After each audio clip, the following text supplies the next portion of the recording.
தியாகி குமரன் தொண்டு அறக்கட்டளை, சென்னை அகர்வால் கண் மருத்துவமனை மற்றும் ஆராய்ச்சி மையம் இணைந்து நடத்திய மாபெரும் இலவச கண் சிகிச்சை மற்றும் நுரையீரல் பரிசோதனை முகாம்.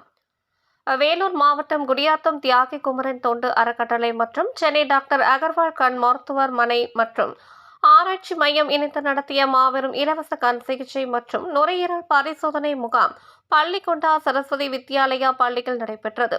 மாநில சட்ட ஆலோசகர் சரவணகுமார் மற்றும் அறக்கட்டளை மாவட்ட தலைவர் சிவகுமார் ஆகியோர் தலைமை வகித்தனர். இதில் சிறப்பு அழைப்பாளராக மாநில தலைவர் கார்த்திகேயன், தலைமை ஒருங்கிணைப்பாளர் மாணிக்கம், ஸ்ரீ சரஸ்வதி வித்யாலயா தாளாளர் கார்த்திக் நாராயணன் ஆகியோர் கலந்து கொண்டனர். இந்த முகாமில் கண்ணில் நீர் வருதல், தலைவலி, ஒற்றை தலைவலி, கிட்ட பார்வை, தூர பார்வை, தொடர்ச்சியான தலைவலி, மாலைக்கண் பரிசோதனையும் நடைபெற்றது. இதில் வேலூர் மாவட்டத்தின் பல்வேறு பகுதிகளில் இருந்து பொதுமக்கள் கலந்து கொண்டனர்.